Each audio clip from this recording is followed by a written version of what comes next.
တချို့တော့အကြောင်းမလေးတွေကအဲ့မျိုးအကြောင်းမတစ်ခုကြောင့်ဖြစ်လာပါတော့ဒီလား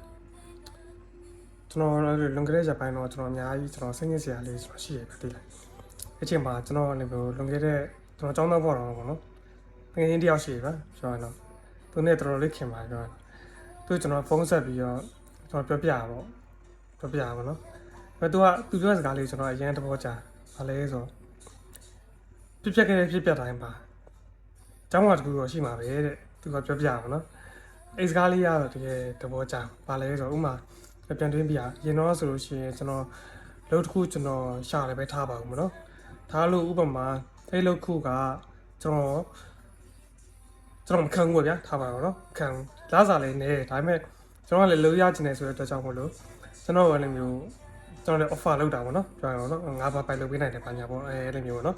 ဒါပေမဲ့မရဘူးလားစားလေးနေတယ်နော်ပြောရတော့ဘယ်လောက်မှရလဲမဟုတ်အဲ့တော့မရဘူးပေါ့ဗျာပြောချင်တာလောက်ကဒါပေမဲ့ဘယ်လိုဖြစ်ထင်လို့ရောက်တဲ့ခါမှာလည်းကိုကြိုက်တဲ့လုပ်ကိုဟာနာပိုင်းလုပ်ကိုကပြန်ပြီးရလာရပါတော့ပြောရင်လားစားလေးပြောရင်တော့ကောင်းတယ်ဗျာဒီလားပြောရင်ညားရတယ်တော့မပါဘူးဒါပေမဲ့လားစားလေးကောင်းတယ်အဲ့လိုပေါ့နော်အဲ့တော့ဘာဖြစ်အဲ့လိုပြန်တွေးလိုက်မယ်ဆိုရင်တော့လေခုနကျွန်တော်ငယ်ငယ်ပြောတဲ့အတိုင်းပဲပေါ့နော်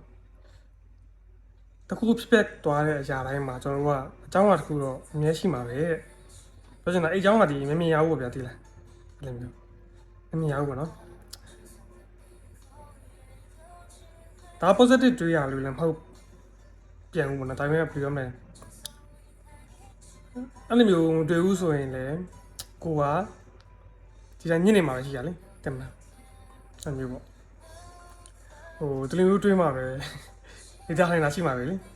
ဒါပြပြပါနော်အဲ့တော့အဖြစ်တကယ်လို့ကိုရိုမာတို့မှာလည်းတခုကလေးခက်ခဲလေးပါရှိရဆိုရှင်တော့အဲ့လိုတွေးလို့ရပါဗျာကျောင်းလေးခုရှိမှာပဲပေါ့နော်ပြောချင်တာပိုကောင်းတဲ့ကျောင်းတစ်ခုပေါ့အဲ့လိုမျိုးပေါ့နော်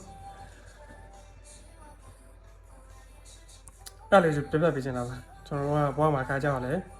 တူပါမယ်လေနော်အသက်ရှိလို့ကြာလဲရှိရအကြာလဲရှိလို့တက်လဲရှိရဒါတွေကိုကျွန်တော်တို့ကရင်ဆိုင်ရတာပဲပြောချင်တာလေဘွားမှာပြောချင်တာလူတိုင်းပြောမယ်သူ့အနေနဲ့သူတော့ရင်ဆိုင်နေကြတာပဲလူဘွားလေချမ်းသာလူလည်းချမ်းသာလူရဆင်းရဲလူလည်းဆင်းရဲလူတော့အဲ့လိုမျိုးပေါ့နော်ခုနလိုမျိုးတွေးလိုက်မှဆိုရင်တော့လည်းနည်းနည်းများတော့သတ်တာမယ်ထင်တာပဲပေါ့နော်နည်းစိတ်ကယူတက်ဖို့လိုတာပေါ့ပြောချင်တာလေအဲ့လိုမျိုးလေးပေါ့ဒါလေးကိုကျွန်တော်ကပြပြပေးချင်တာပါနော်ပြီးတော့အဲ့လိုမျိုးကျွန်တော်ချိုးချင်နေလေးမှာဘယ်လိုမျိုးဘာလုပ်ခဲ့လဲပေါ့ကျွန်တော်လည်းမျိုးပြပြပေးရဗျာပြီးတော့ဘယ်လိုမျိုးဖြတ်တန်းခဲ့လဲပေါ့အဲ့တော့ကျွန်တော်နောက် view ဆက်မှာကျွန်တော်ပြန်ပြီးပြပါမယ်လေနော်စီစဉ်မှတင်ပါဗျာ